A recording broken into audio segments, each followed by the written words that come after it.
What is up, YouTube? It's me, John Avenger. Once again, welcome to another Sci Fi month review. This is, I believe, Sci Fi review number 10. Yeah, I've reached 10 already.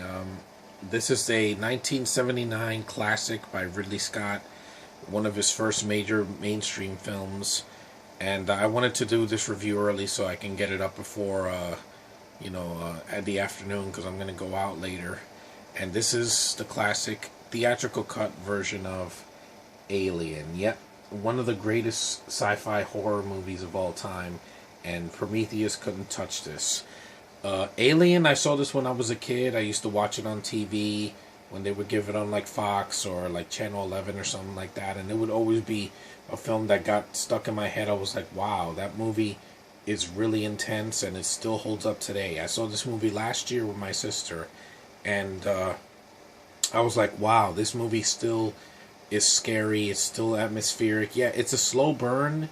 It's 160 minutes, under 2 hours, but it definitely holds that, title with pride. It uses every bit of its running time. If you get to see the ship, and you get to see the face huggers and the egg, and you get to see the costumes, and you get to see the entire crew. And hintity hint, if you haven't seen Alien, basically almost everybody dies except for Ripley and her cat, basically. But it's an alien picking people one by one. It's basically a slasher film in space, and it worked, and it still works. It doesn't need a remake or a prequel or anything anymore, continuation, because Ridley Scott cannot top the original. This will always live forever, and I think it's one of the best movies of the late 70s, and definitely took inspiration from Star Wars, because the opening shot is basically like when the Star Destroyer is going past the screen. And in Alien, just the score and the creature effects, practical, they still look great. The cast is spot on. You got Sigourney Weaver, you got Ian Holm from Lord of the Rings, you have Yaphet Kotto, you have Tom Skerritt, and there's Veronica Cartwright and a bunch of others. It's a really big cast, and if it wasn't for the cast, I think that the movie would be boring. But besides having the creature, because you have to care about these people when they get attacked by the alien. And this, when the moment that John Hurt goes on the table, starts shaking, and the alien comes out of him, and like, holy shit, that was one of those moments in the movie that was like, wow, they actually went there. And the fact that the alien, you don't see it for a while, it shows you have to have patience to see a great movie like this. Like this and Jaws are two of the most atmospheric horror films ever made. Well, Jaws is more of an adventure movie, but it's got horror elements in it as well. And I'm glad that I saw this movie. I'm glad I saw Aliens as well after this. Alien 3 sucks. I will never review that. I don't like that movie. It's the worst of the series in my opinion. Resurrection is flawed, highly flawed, but I can see it as a guilty pleasure.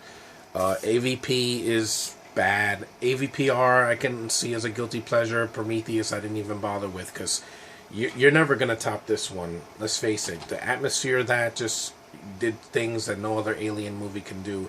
Aliens is a great movie, but it's also a slow burn, and it has a big cast as well. But I think the original is it's the scariest. Nobody was really that scared with Aliens, because it was many years later, and by that time we had seen a lot of movies with aliens attacking people on the ship, and but this one did it first, and it definitely delivered, and it's a great movie. If you haven't seen Alien, what are you waiting for?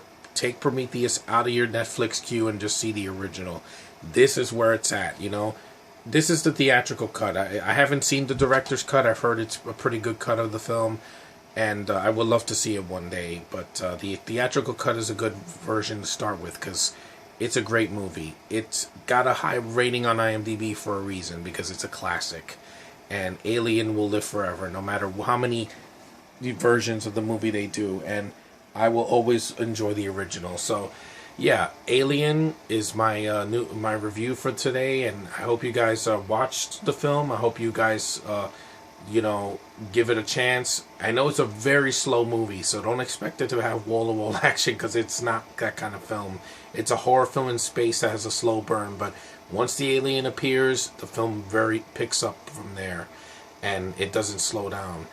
But anyway, that's Alien, Ridley Scott's classic. I think it's one of his best films, the best film he's made. And, he won't ever top it, and no one ever will. So, thanks for watching, thanks for liking, thanks for subscribing, thanks for watching. You guys are great. I love doing these reviews because it's been giving me a month worth of good films. There have been some downers. I hated Android Cop. I thought that was a piece of crap.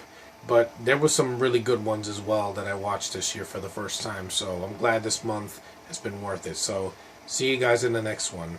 Peace.